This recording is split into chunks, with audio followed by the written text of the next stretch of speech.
ನಾಡಿನೆಲ್ಲೆಡೆ ಹನುಮ ಜಯಂತಿಯ ಸಂಭ್ರಮ ಮನೆ ಮಾಡಿರುವಂಥದ್ದು ಮೈಸೂರಿನ ವಿಜಯನಗರ ಫೋರ್ಟ್ ಸ್ಟೇಜಲ್ಲಿರುವಂತಹ ಗುಡ್ಡದ ಶ್ರೀ ಮುತ್ತುರಾಯ ಸ್ವಾಮಿ ದೇವಸ್ಥಾನಕ್ಕೆ ಮೇಘಾಲಯದ ರಾಜ್ಯಪಾಲರು ವಿಜಯಶಂಕರ್ ಸರ್ ಅವರು ಕೂಡ ಆಗಮಿಸಿದ್ದಾರೆ. ಅವ್ರನ್ನ ನಾನೀಗ ಮಾತಾಡಿಸ್ತಾ ಹೋಗ್ತಿದ್ದೀನಿ. ಸರ್, ಒಂದು ಹೆಮ್ಮೆಯ ವಿಚಾರ, ಮೇಘಾಲಯದ ರಾಜ್ಯಪಾಲರಾಗಿದ್ದೀರಿ ನೀವು. ಇವತ್ತು ಜಯಂತಿ ಇರುವಂಥ ಹನುಮ ಜಯಂತಿ ಇರುವಂಥದ್ದು ನೀವು ಕೂಡ ಭಾಗವಹಿಸಿದ್ದೀರಿ. ಸರ್, ಏನು ಹೇಳಲಿಕ್ಕೆ ಬಯಸ್ತೀರಾ ಅಂತ? ಇಡೀ ನಾಡಿನ ಜನತೆಗೆ, ಇಡೀ ಭರತ ಭೂಮಿ ಜನತೆಗೆ, ಇಡೀ ಮನುಕುಲಕ್ಕೆ ನಾನು ಕಾಂತೇಶನ ಹನುಮ ಜಯಂತಿಯ ಶುಭಕಾಮನೆಗಳನ್ನ ಹೇಳಲಿಕ್ಕೆ ಬಯಸ್ತಾ ಇದ್ದೇನೆ. ನಮ್ಮ ಭರತ ಭೂಮಿಯ ಸಂಪ್ರದಾಯದಲ್ಲಿ, ಭರತ ಭೂಮಿಯ ನಂಬಿಕೆಯಲ್ಲಿ ನಮಗೆ ಚಿರಂಜೀವಿ ಅಂತ ಕರೆಯುವಂಥ ಏಕೈಕ ವ್ಯಕ್ತಿ ಅದು ಹನುಮ. ಅವನು ಸರ್ವಕಾಲಿಕ ಸತ್ಯ, ಸರ್ವಶಕ್ತ. ಅವನು ಬಹುಶಃ ನೀವು ಮಹಾಭಾರತ ಕಾಲದಲ್ಲಿ ತೆಗೆದುಕೊಂಡಾಗಲೂ ಕೂಡ ಕೃಷ್ಣ ತನ್ನ ರಥದ ಮೇಲೆ ಕಟ್ಟಿದಂಥ ಬಾವುಟ ಅದು ಹನುಮನ ಬಾವುಟ. ರಾಮಾಯಣದ ಕಾಲದಲ್ಲಿ ರಾಮ ಯುದ್ಧಕ್ಕೆ ಹೊರಡುವಂಥ ಸಮಯದಲ್ಲಿ ಅವನಿಗೆ ಬಲಗೈ ಬಂಟನಾಗಿ ನಿಂತಂಥವನು ಹನುಮ. ಹೀಗಾಗಿ ಯುಗಗಳಲ್ಲಿ ಕೂಡ ಸತ್ಯವನ್ನು, ಧರ್ಮವನ್ನು, ನ್ಯಾಯವನ್ನು ಕಾಪಾಡುವಂಥ ಹಿನ್ನೆಲೆಯಲ್ಲಿ ಎಲ್ಲ ಅನಿಷ್ಟಗಳನ್ನ ಹೊಡೆದುಹಾಕಿ, ದುಷ್ಟಶಕ್ತಿಗಳನ್ನು ಹೊಡೆದುಹಾಕಿ ನಾಡಿಗೆ, ಮನುಕುಲಕ್ಕೆ ನೆಮ್ಮದಿಯನ್ನು ತರುವಂಥ ವಿಚಾರದಲ್ಲಿ ಹನುಮನ ಪಾತ್ರ ಇದೆಯಲ್ಲ, ಅದು ಅದ್ಭುತವಾದದ್ದು. ಹೀಗಾಗಿ ಇವತ್ತು ಇಡೀ ಭರತ ಭೂಮಿಯಲ್ಲಿ ಎಲ್ಲ ಕಡೆಯೂ ಕೂಡ ನಮಗಿಂತ ಅವನು ಹನುಮ ಜನ್ಮ ತಾಳಿದ್ದು ಕರ್ನಾಟಕದಲ್ಲಿ. ಅವನು ನಮ್ಮ ನಾಡಿನ ಸುಪುತ್ರ. ಅವನು ಅಂಜನಾದ್ರಿ ಪರ್ವತ ಇರುವಂಥದ್ದು ಅದು ಕನ್ನಡ ನಾಡಿನಲ್ಲಿ. ಹೀಗಾಗಿ ಹನುಮನ ನಾಡು ಯಾವುದು ಅಂತ ಹೇಳಿ ಕರೆಯೋದಾದರೆ ಅದು ಕನ್ನಡ ನಾಡೇ. ಅದು ಅವನಿಗಿದು ಜನ್ಮಭೂಮಿ. ಅದು ನಮಗಿಂತ ಹೆಚ್ಚಾಗಿ ನಂಬಿರುವಂಥ ಭೂಮಿ ಯಾವುದು ಅಂದರೆ ಭರತ ಭೂಮಿಯಲ್ಲಿ ಉತ್ತರ ಭಾರತ. ಉತ್ತರ ಭಾರತದ ಯಾವುದೇ ಜಾಗಕ್ಕೆ ಹೋಗಿ ನೀವು ಹನುಮನ ದೇವಸ್ಥಾನದಲ್ಲಿರುವಂಥ ರಾಜ್ಯವನ್ನು ನೀವು ಕಾಣಲಿಕ್ಕೆ ಸಾಧ್ಯ ಇಲ್ಲ. ಅದರಲ್ಲಿ ಕೂಡ ನಮ್ಮ ಗ್ರಾಮೀಣ ಭಾಗದಲ್ಲಿ ಒಂದು ಮಾತಿದೆ, ಯಾವುದೇ ಹಳ್ಳಿಗೆ ಹೋದರೂ ಕೂಡ ಬೇರೆ ಯಾವ ದೇವಸ್ಥಾನಗಳು ನಿಮಗೆ ಸಿಕ್ಕದೇ ಇರ್ಬೋದು, ಹನುಮನ ದೇವಸ್ಥಾನವನ್ನು ಕಾಣಲಿಕ್ಕೆ ಸಾಧ್ಯ ಇಲ್ಲದಿರುವಂಥ ಗ್ರಾಮಗಳನ್ನು ನೀವು ಭರತ ಭೂಮಿಯಲ್ಲಿ ಕಾಣಲಿಕ್ಕೆ ಸಾಧ್ಯ ಇಲ್ಲ.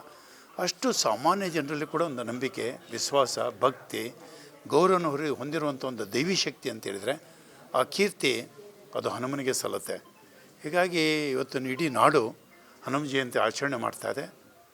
ಈ ಜಾಗಕ್ಕೆ ಬಹಳ ಒಂದು ವಿಶೇಷವಾದಂಥ ವೈಶಿಷ್ಟ್ಯತೆ ಇದೆ. ಈ ಬೆಟ್ಟವನ್ನು ಕರೆಯುವಂಥದ್ದೇ ಮುತ್ತುರಾಯನ ಬೆಟ್ಟ ಅಂತ, ಮುತ್ತುರಾಯನ ಬೆಟ್ಟ ಅಂತ. ಗುಡ್ಡದ ಮುತ್ತುರಾಯನ ಬೆಟ್ಟ. ಗುಡ್ಡ ಅಂದರೆ ಬೆಟ್ಟ, ಮುತ್ತುರಾಯನ ಬೆಟ್ಟ ಅಂದರೆ ಮುತ್ತುರಾಯ ಅಂದರೆ ಅವನೇ, ಹನುಮನೆ. ಹೀಗಾಗಿ ಇಲ್ಲಿರುವಂಥ ಬಹುಶಃ ನಮ್ಮ ಶ್ರೀನಿವಾಸವರು, ಸಣ್ಣಗೇಗೌಡರು, ನಮ್ಮ ಇಲ್ಲಿಯ ಪಡೆ ಎಲ್ಲ ಒಂದು ವಾನರ ಪಡೆ. ಇದು ಹೇಗೆ ಬಹುಶಃ ರಾಮ ಲಂಕೆಗೆ ಸೇತುವೆ ಕಟ್ಟುವಂಥ ಸಮಯದಲ್ಲಿ ವಾನರ ಸೇನೆ ರಾಮನಿಗೆ ಸಹಕಾರಿಯಾಗಿ ನಿಂತು, ಅದೇ ರೀತಿಯಲ್ಲಿ ಒಂದು ವಾನರ ಸೇನೆ ತಯಾರಾಯಿತು. ಒಂದು, ಈ ಮುತ್ತುರಾಯನ ಬೆಟ್ಟವಾಗಿ ಉಳಿಬೇಕು. ಎರಡನೇದು, ಮುತ್ತುರಾಯ ಶಾಶ್ವತವಾಗಿ ನೆಲೆ ಆಗಬೇಕು. ಎರಡು ಉದ್ದೇಶಗಳಿದೆ ಅದರಲ್ಲಿ. ಒಂದು, ಬೆಟ್ಟ ಮುತ್ತುರಾಯನ ಬೆಟ್ಟವಾಗಿ ಉಳಿಬೇಕು. ಎರಡನೇದಾಗಿ, ಮುತ್ತುರಾಯ ಶಾಶ್ವತವಾಗಿ ಇಲ್ಲಿ ನೆಲೆ ಆಗಬೇಕು. ಅವನ ಅನುಗ್ರಹ ನಮ್ಮೆಲ್ಲರೂ ಕೂಡ ಪ್ರಾಪ್ತಿಯಾಗಬೇಕು. ಈ ಜಾಗ ಸದಾಕಾಲ ಕೂಡ ಮಂಗಳ ಕಾರ್ಯ ನಡೆಸುವಂಥ, ಶುಭ ಕಾರ್ಯಗಳು ನಡೆಸುವಂಥ, ದೇವತಾ ಕಾರ್ಯಗಳನ್ನ ನಡೆಸುವಂಥ ಈ ಭಾಗಕ್ಕೆ ಒಂದು ರಕ್ಷಾ ಕವಚವಾಗಿ ಅವನು ಇಲ್ಲಿ ನೆಲೆಯಾಗಬೇಕು ಅನ್ನುವಂಥದ್ದು ಇವರೆಲ್ಲರ ಬಯಕೆ ಆಗಿತ್ತು. ಈ ಬಯಕೆಯನ್ನು ಈಡೇರಿಸುವಂಥವನು ಇವತ್ತು ಹನುಮ ಅನ್ನುವಂಥದ್ದನ್ನು ಹೇಳಲಿಕ್ಕೆ ಬಯಸ್ತಿದ್ದಾನೆ. ಅದರ ಪರಿಣಾಮ ನೋಡಿ ಇವತ್ತು ಕಾಕತಾಳೀಯ. ನಾನು ಇವತ್ತು ನಮ್ಮ ಹುಣಸೂರು ತಾಲೂಕು ಗೊಮಟಗಿರಿಯಲ್ಲಿ ಇವತ್ತು ಮಹಾಮಸ್ತಾಭಿಷೇಕ. ಆ ಮಹಾಮಸ್ತಾಭಿಷೇಕ ಕಾರ್ಯಕ್ರಮಕ್ಕೆ ಕರೆದ್ದು ನನ್ನನ್ನು. ಇವತ್ತಲ್ಲಿ ಧರ್ಮಸ್ಥಳ ಧರ್ಮಾಧಿಕಾರಿಗಳು, ನಮ್ಮ ಸುತ್ತೂರು ಶ್ರೀಗಳು, ಗಣಪತಿ ಸಚ್ಚಾನಂದ ಶ್ರೀಗಳು ಮತ್ತು ಜೊತೆಗೆ ನಮ್ಮ ಭುವನಕೀರ್ತಿ ಭಟ್ಟಾರಕ ಸ್ವಾಮಿಗಳು ಎಲ್ಲ ಬಹುಶಃ ಶ್ರೀಗಳು ಬಂದು ಮಹಾಮಸ್ತಾಭಿಷೇಕ ನೆರವೇರಿಸ್ತಿರುವಂಥ 75ನೇ ವರ್ಷದ ಒಂದು ಕಾರ್ಯಕ್ರಮ ಅದು. ಆ ಕಾರ್ಯಕ್ರಮಕ್ಕೆ ನಾನು ಬರಬೇಕು ಅಂತ ಕರೆದರು. ಅದು ನಮ್ಮ ತಾಲೂಕು ಕಾರ್ಯಕ್ರಮ, ಭಾಗಿಯಾಗಬೇಕು ಅಂತೇಳಿ ನಾನು 13ನೇ ತಾರೀಕು ಒಪ್ಪಿಗೆಯನ್ನು ಕೊಟ್ಟೆ. ಆಮೇಲೆ ನನಗೆ ಶ್ರೀನಿವಾಸ್ ಫೋನ್ ಮಾಡಿದರು, ಈ ವರ್ಷ ಹನುಮ ಜಯಂತಿ ನೀವು ಬರ್ತಿರೋ ಬರಲ್ವೋ ಅಂತ. ನಾನು 13ಕ್ಕೆ ಇಲ್ಲಿದ್ದೇನೆ ಅಂತ ಹೇಳಿದೆ. ನೋಡಿ, ಇದು 13ಕ್ಕೆ ಬಹುಶಃ ಅಲ್ಲಿಯ ಕಾರ್ಯ ಇಲ್ಲಿಯ ಕಾರ್ಯ ಒಟ್ಟಾಗಿ ಸೇರಿದೆ. ಒಂದು ಕಡೆಗೆ ನನಗೆ ಸ್ವಾಮಿ ಕಾರ್ಯ, ಸ್ವಕಾರ್ಯ ಒಟ್ಟಿಗೆ ಸೇರಿದೆ. ಸ್ವಾಮಿ ಕಾರ್ಯ ಅಲ್ಲಿರುವಂಥದ್ದು, ಕಾರ್ಯ ನನಗೆ ಹನುಮ ಜಯಂತಿಯಲ್ಲಿ ಭಾಗಿಯಾಗುವಂಥದ್ದು. ಹೀಗಾಗಿ ಇವತ್ತು 13ನೇ ತಾರೀಕು ಮೊದಲನೇ ವರ್ಷದ ಹನುಮ ಜಯಂತಿ ಏನಿದೆ, ನಾನು ರಾಜ್ಯಪಾಲನಾದ ಮೇಲೆ ಅದರಲ್ಲಿ ಭಾಗಿಯಾಗುವಂಥ ಭಾಗ್ಯವನ್ನು ಅವನು ಕರುಣಿಸಿದ್ದಾನೆ. ನಾನು ಬಂದಿದ್ದೇನೆ ಅಂತಲ್ಲ, ಅವನು ಕರೆಸ್ಕೊಂಡಿದ್ದಾನೆ. ಸರ್, ಇನ್ನೊಂದು ವಿಚಾರ, ಈಗ ರಾಜ್ಯಪಾಲರು ಆಗಿರುವಂಥದ್ದು ಮೇಘಾಲಯದಲ್ಲಿ, ಮೂಲತಃ ಮೈಸೂರಿನವರು. ಎಷ್ಟು ಮಿಸ್ ಮಾಡ್ಕೊಳ್ತಿದ್ದೀರಾ ಮೈಸೂರು ಅನ್ನುವಂಥದ್ದು ಸರ್? ಇಲ್ಲ, ನೀವು ನನ್ನ ರಾಜ್ಯಪಾಲ ಆದಮೇಲೆ ಅವಧಿನ ತೆಗೆದು ನೋಡಿ, ಅರ್ಧ ಮೇಘಾಲಯದಲ್ಲಿದ್ದರೆ ಅರ್ಧ ನಾನು ಇಲ್ಲೇ ಇದ್ದೇನೆ. ಮೊನ್ನೆ ಮುದ್ದನಹಳ್ಳಿಗೆ ಹೋಗಿದೆ, ಬೆಂಗಳೂರು ಹತ್ರ. ಅದಾದಮೇಲೆ ನಾನು ಕೋಟ ಶ್ರೀನಿವಾಸ ಪೂಜಾರಿ ಕರೆದರು ಶಿವರಾಮ್ ಕಾರಂತರ ಕಾರ್ಯಕ್ರಮಕ್ಕೆ, ಅಲ್ಲಿಗೆ ಹೋಗಿದ್ದೆ. ಆಮೇಲೆ ಮೊನ್ನೆ ಇದಕ್ಕೆ ಕೂಡಲ ಸಂಗಮ ಕರೆದರು, ಅಲ್ಲಿಗೆ ಹೋಗಿದ್ದೆ. ನಾನು ಶರಣ ಮೇಳಕ್ಕೆ ಬಸವ ಕಲ್ಯಾಣ ಕರೆದ್ರು, ಅಲ್ಲಿ ಹೋಗಿದ್ದೆ. ಮತ್ತು ಇವತ್ತು ಇಲ್ಲಿದ್ದೇನೆ. ನಾಳೆ ಬೆಂಗಳೂರಲ್ಲಿ ಇಂಟರ್ನ್ಯಾಷನಲ್ ಯೋಗ ಡೇ ಇದೆ, 42 ದೇಶಗಳು ಭಾಗವಹಿಸ್ತಾ ಇದೆ. ಬೆಂಗಳೂರು ಯೂನಿವರ್ಸಿಟಿ ಅಧಿಕೃತವಾಗಿ ಯೋಗ ಕಾರ್ಯಕ್ರಮ ಮಾಡ್ತಾಯಿದೆ, ಆ ಉದ್ಘಾಟನೆ ಕಾರ್ಯಕ್ರಮದಲ್ಲಿದ್ದಾನೆ. ಬರೋ ತಿಂಗಳು 2ನೇ ತಾರೀಕು ಬಿಜಾಪುರಕ್ಕೆ ಸಿದ್ದೇಶ್ವರ ಶ್ರೀಗಳ ಕಾರ್ಯಕ್ರಮ ಕರೆದಿದ್ದಾರೆ. 13ನೇ ತಾರೀಕು ತಿಂತಣಿಗೆ ಹಾಲು ಮತ್ತು ಉತ್ಸವ ಕರೆದಿದ್ದಾರೆ. 14ನೇ ತಾರೀಕು ಕೂಡಲ ಸಂಗಮದಲ್ಲಿ ಬಸವ ಪ್ರಶಸ್ತಿ ಪ್ರದಾನ ಮಾಡ್ತಾಯಿದ್ದಾರೆ ನನಗೆ, ರಾಷ್ಟ್ರೀಯ ಪ್ರಶಸ್ತಿ. ಆ ಕಾರ್ಯಕ್ರಮದಲ್ಲಿದ್ದಾನೆ. 21 ಸಿದ್ಧಗಂಗಾ ಮಠಕ್ಕೆ ಕರೆದಿದ್ದಾರೆ, ತುಮಕೂರಿಗೆ ಸಿದ್ಧಗಂಗಾ ಶ್ರೀಗಳ ಕಾರ್ಯಕ್ರಮಕ್ಕೆ. 22 ನನಗೆ ಹುಬ್ಬಳ್ಳಿಯಲ್ಲಿ ಜೈನ ಸಮಾಜದ ರಾಷ್ಟ್ರೀಯ ಸಮಾವೇಶ ಆಗ್ತಾಯಿದೆ, ಕರೆದಿದ್ದಾರೆ. 30ಕ್ಕೆ ಮತ್ತು ಸುತ್ತೂರು ಶ್ರೀಗಳು ಸಾಮೂಹಿಕ ವಿವಾಹಕ್ಕೆ ಸುತ್ತೂರಿಗೆ ಕರೆದಿದ್ದಾರೆ. ಅಲ್ಲಿ ನಾನು ಮಿಸ್ ಮಾಡ್ಕೊಳ್ತಾ ಇದ್ದೇನೋ ಅಥವಾ ನಾನು ಕೊಡಬೇಕಾದ ಸಮಯದಲ್ಲಿ ಕೊಡ್ತಾ ಇದ್ದೇನೋ, ನೀವೇ ಲೆಕ್ಕ ಹಾಕ್ಕೊಳ್ಳಿ. ಹೀಗಾಗಿ ನಾನು ಹೇಳಿದ್ದೇನೆ ಪ್ರಾರಂಭದಲ್ಲೇ, ರಾಜ್ಯಪಾಲನಾಗಿ ಜವಾಬ್ದಾರಿ ತೊಗೊಂಡಾಗ ನನಗೆ ಋಣ ಇರುವಂಥದ್ದು ಇಲ್ಲಿ, ಬೇರೆ ಇರುವಂಥದ್ದು ಇಲ್ಲಿ. ನನಗೆ ರಾಜಕೀಯಕ್ಕೆ ಇನ್ನೂ ಸಂಬಂಧ ಇಲ್ಲ. ಅದು ನನಗೂ ಮೈಸೂರಿಗೂ, ನನಗೆ ಹುಣಸೂರಿಗೂ ಅದು ಶಾಶ್ವತ ಸಂಬಂಧ ಅದು. ಹೀಗಾಗಿ ನನಗೆ ಒಂದು 4-5 ವರ್ಷ ರಾಜ್ಯಪಾಲರ ಹುದ್ದೆ ಇರುತ್ತೆ, ಮತ್ತು ವಾಪಸ್ ನಾನು ಇಲ್ಲಿಗೆ ಬರಬೇಕಲ್ಲ. ನಾನು ಆಕಾಶ ನೋಡ್ಕೊಂಡು ನೆಲ ಮರೆತುಬಿಟ್ರೆ ನಾಳೆ ನೆಲನೂ ಸಿಕ್ಕೋದಿಲ್ಲ, ಆಕಾಶನೂ ಇಲ್ಲ. ಹೀಗಾಗಿ ಜವಾಬ್ದಾರಿ ದೃಷ್ಟಿಯಿಂದ ಅಲ್ಲಿದ್ದಾನೆ, ಕರ್ತವ್ಯ ದೃಷ್ಟಿಯಿಂದ ನಾನು ಅಲ್ಲಿದ್ದಾನೆ.